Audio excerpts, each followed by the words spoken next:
Vamos então corrigir a questão de número 7 da nossa lista de número 2. Né? Como eu havia dito, a nossa lista de número 2 contempla vários assuntos. Na questão 7, observe o que o texto está dizendo. Uma esfera de aço de massa 200 gramas. Então, está aqui, ó. Essa é a nossa esfera de aço.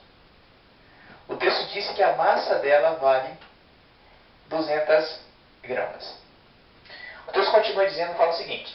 Desliza sobre uma mesa plana com velocidade igual a 2 metros por segundo. Então ela está andando, ó, em cima da mesa. Mas da forma que ela está andando em cima da mesa, eu não sei se você percebe, ela está andando na horizontal, somente. Em cima da mesa, ela anda na horizontal. Por quê?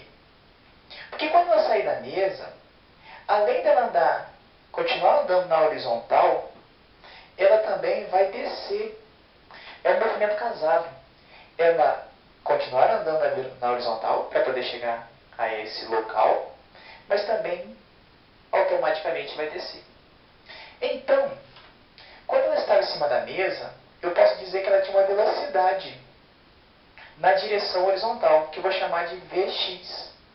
Por que Vx? Porque Vx aqui vai indicar a direção com que ela está tendo essa velocidade. E o texto disse que vale 2 metros por segundo. Continuando, ele fala o seguinte. A mesa está a 1,8 metros do solo. Então, a altura da mesa, nesse caso, vale 1,8 metros. Está aqui. O texto então continua. A que distância da mesa a esfera irá tocar o solo? O pé da mesa está aqui. Então, a bolinha vai tocar aqui na frente. Ele quer essa distância aqui. Observe que quando a bolinha sai da mesa, tendo essa velocidade, olha a configuração do movimento dele. Não é meio parecido, né, com o movimento oblíquo? Não parece uma parte de uma parábola? Nem bem uma parábola, né? Uma parte de um movimento meio circular, meio parabólico. Não parece? Não só parece, é. Isso aqui, eles chamam de movimento horizontal. Por quê? Porque ela vem andando na horizontal. Mas quando sai da mesa, ela descreve uma espécie de movimento parabólico. E o movimento, esse movimento meio parabólico, nós estudamos nas aulas anteriores, é chamado de movimento oblíquo. E no movimento oblíquo, você lembra que o objeto ele tinha duas velocidades? Uma na horizontal e outra na vertical. A bolinha, quando sair da mesa, ela vai continuar tendo a velocidade horizontal de 2 metros por segundo. Porém, na vertical, a velocidade inicial que ela tem na vertical, que é a de caída, ela não tinha nenhuma quando ela estava em cima da mesa. Mas a partir desse momento que ela sai da mesa, a gravidade começa a puxar ela e ela começa a ter velocidade também de descida. Então, ela tem uma velocidade na direção y inicialmente igual a zero. E uma velocidade com que ela saiu da mesa na direção x era de 2 metros por segundo. O que eu preciso fazer nos recordar? Que no movimento oblíquo, e o movimento horizontal é uma extensão do movimento oblíquo, né? A direção x, o movimento que nós temos na direção x, é um movimento que pertence ao movimento retilíneo uniforme. Ou seja, a velocidade na direção x não mudará. No entanto, na direção y, como está sob a ação da gravidade, pertence ao movimento retilíneo uniformemente variado.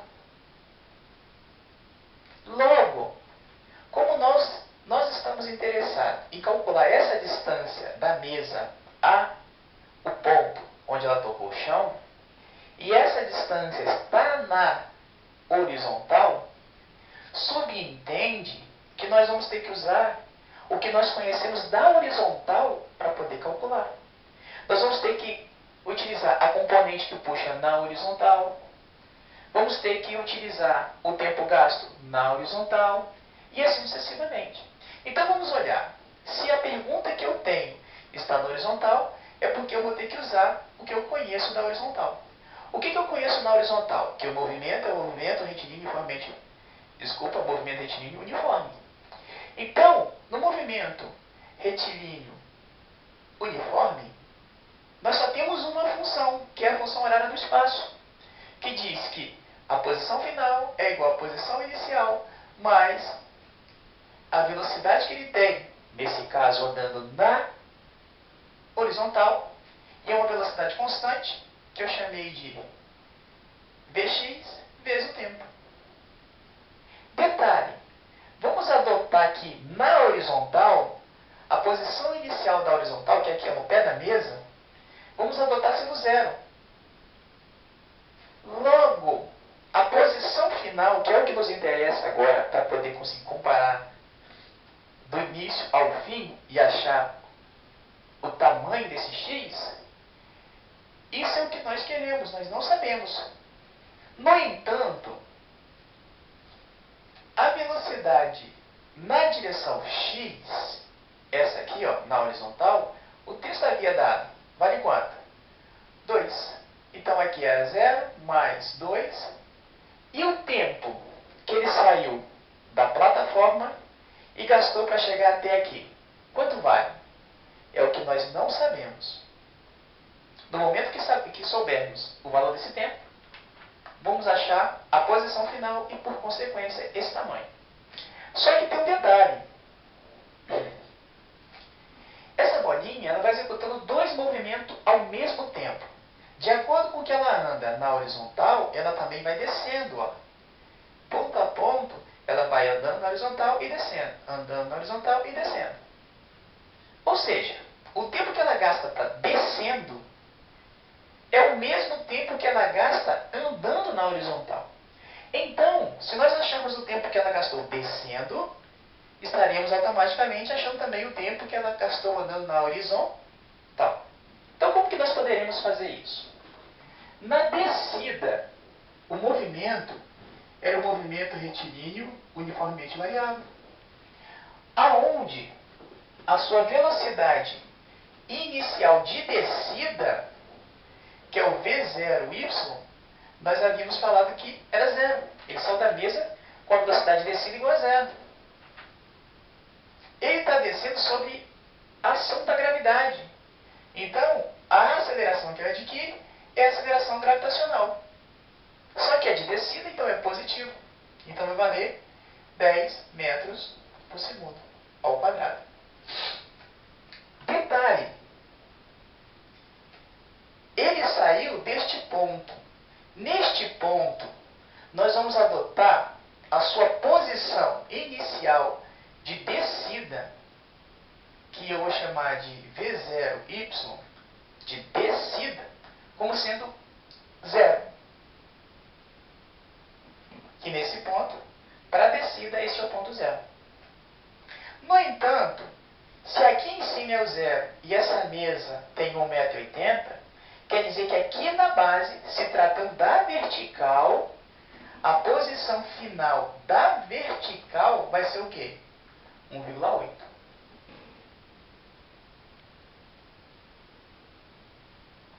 metros. Bom, se nos interessa encontrar o tempo, eu tenho todas essas descrições, e isso pertence ao movimento uniformemente variável, qual das três eu posso utilizar? A equação de Torricelli eu não vou utilizar porque não tenho tempo, que é o que eu quero. E já que eu tenho a posição inicial e a posição final, eu vou usar a função horária do espaço, que diz assim, ó, posição final é igual a posição inicial mais a sua velocidade inicial vezes o tempo mais a aceleração dividido por 2 vezes o tempo ao quadrado. Só vamos fazer uma recomendação. Nós estamos falando só da descida, porque aqui o objeto, além de descer, também está andando na horizontal. Então nós estamos tratando só agora, só na descida. Então só na descida, nós vamos pegar e vamos colocar que vai ser posição final y, velocidade inicial, posição inicial y, velocidade inicial y, para dizer que nós estamos tratando da vertical. Logo, qual será o valor da posição final y? 1,8. Qual é a posição inicial y? 0. Mais, qual é a velocidade inicial na direção y? 0. Vezes o tempo, que é o que nós queremos. Mais, qual é a aceleração na vertical? É a aceleração da gravidade. 10. Tudo isso dividido por 2, vezes o tempo que nós temos ao quadrado. 0 não nos importa, estou cancelando. 0 vezes t é 0, então o que sobra? 1,8 sendo igual a 10 dividido por 2, 5, vezes t ao quadrado. Esse 5 que está multiplicando passa para cá dividindo. Logo, 1,8 dividido por 5, esse é o valor do t ao quadrado.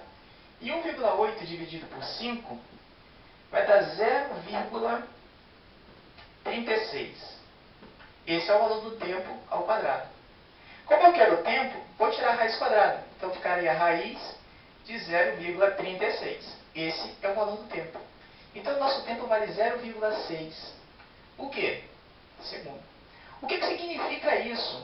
Significa que o objeto vai levar caindo 0,6 segundos.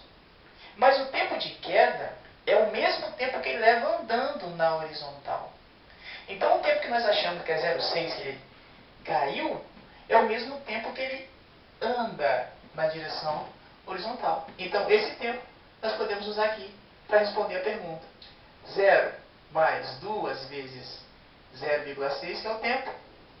Então a posição seria 1,2 metros. O que nós achamos? Nós havíamos dito que na direção horizontal, a posição inicial foi adotada como sendo 0. Se aqui é o 0 e aqui, que foi a posição final na direção horizontal, que é o x, né? Foi 1,2. Então, de 0 até 1,2, qual foi a distância percorrida? Quanto vale esse x aqui? Resposta, senhores. Resposta. Qual foi a pergunta, senhores? Vamos lá. A distância da mesa, a que distância da mesa a esfera irá tocar o solo? Resposta. A 1,2 metros. Essa é a resposta. Eu espero que você tenha entendido, tenha gostado. Repita quantas vezes for necessário. A questão 8 é muito parecida e nós vamos fazer para que você consiga trazer o mais breve possível uma boa interpretação. Ou seja, continue estudando, continue perseverando e até a nossa próxima correção.